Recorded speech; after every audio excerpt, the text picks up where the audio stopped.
So a quick crash course on how to load in your first song project, audio project, whatever you want to call it, for the b.beats, and go from there to make up your playlists and so on. So get your Ethernet connected to your network, the same network that your computer's on. You'll find that if you've got it connected and powered up, booted up before you start the app, it's easy. At the moment, it's already found it on the network, so just going to hit connect.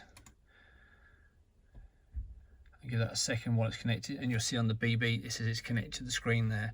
So apologies for the shoddy screen quality, but I've not got a screen capture software thing on my computer at the moment, so it's bad luck. All right, so here are the songs or the audio projects I've already got on the unit at the moment. Just bring that down there. So at the top here, you want to go start with the library and then audio projects. Can you see that? If we click on that, this brings you your list of songs. So what I'm going to do here, just for an example, is create a new song to add to the playlist. And you do this for all of your songs. This is the first place to start.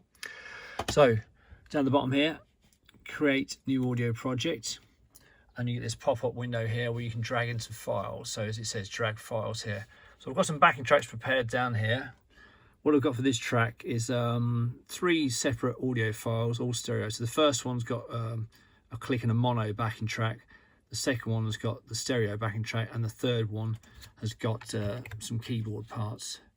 So I drag those over to there, and that will send it, well, it's getting ready to send it there. It's also create the name automatically at the top there. This one's called Excite. It says we've got 3 audio files in there.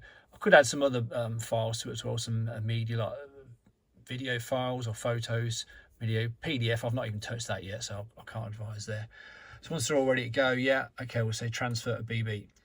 So it's analysing them now, and what it will do, it converts, I believe, to high quality audio. So as these are MP3s, you're not really gaining much there, but if you throw in some WAV files, it'll optimise them for the best. I think it does 44.1, 24-bit. It's pretty high-end audio, so probably best to use those and start with them.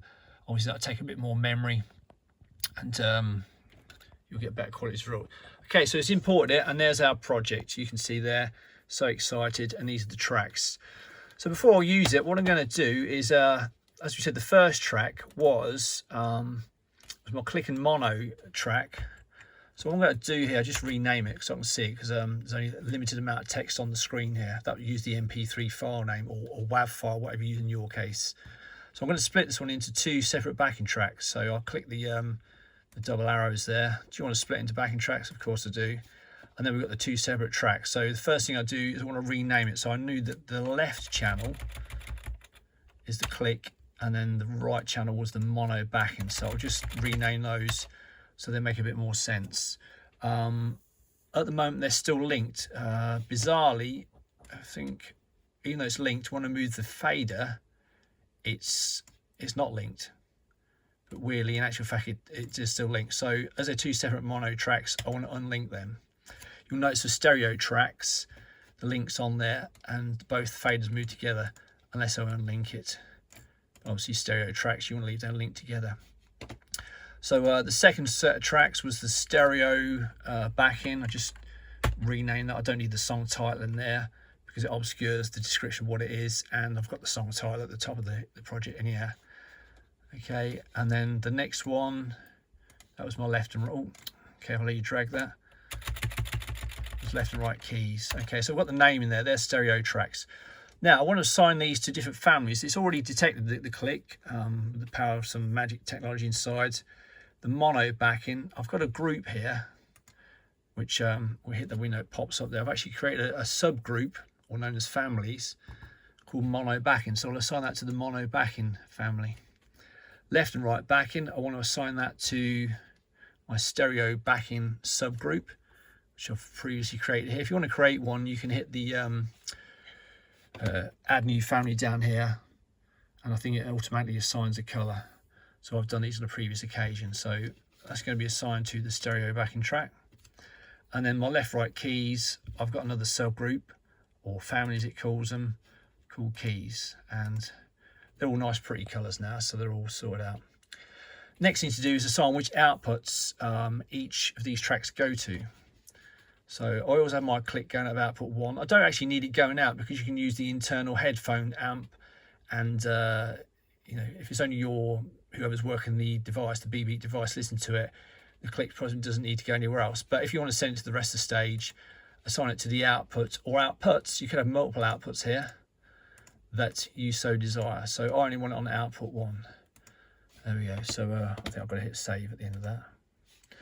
Now my mono backing, I don't really use that, but I leave that assigned to output 2. So I unassign it from output 4, assign it out to 2, and I'm going to hit save.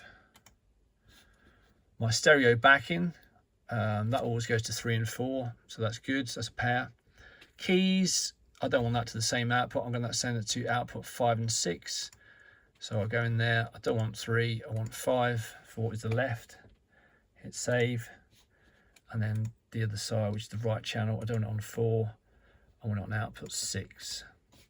Save. And there we go. And we've got a nice little waveform down there. Now I can, from this point, hit play to test the audio. If it's working. Yeah, it's going across there, yeah. You can expand the screen, but I made it small so I can fit it in the device I'm filming on there. Something else to note before we leave this project is which of these tracks go to the device's headphone output, which is on the side here somewhere. The headphone icon here tells us which one's going out. So I definitely want the click to go out to the headphone. I don't want the mono backing track going there, so I'll turn that off. The stereo backing track, yes, I will have that going there because it's going to be the drummer listening to that, so you can hear the local backing track. And I won't give him the keys. We'll turn the keyboard off. What we'll probably do, they'll subroute out of the device into the main front of house desk and come back, and there's a mix like you would expect for a normal live instrument, in this case the keys. So there you go, that's the song setup.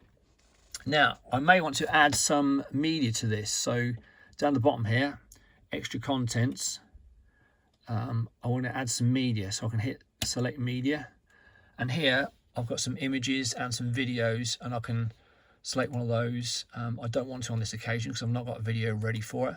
I can do that and then click set media, and that'll import it and assign it to this audio project.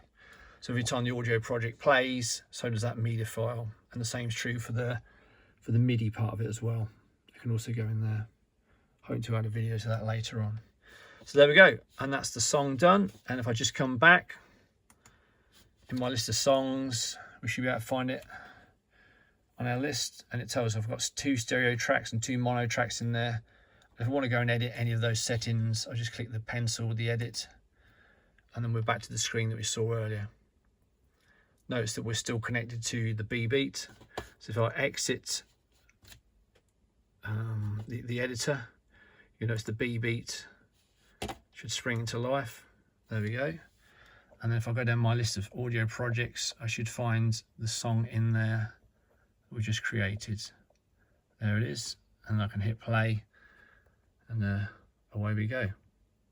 So hopefully that will get you up and running with your first audio project, and do that for every song in your set list every time you got a new song. And from then onwards you can create playlists, which I shan't talk about in this video, and all the other goings. Over and out.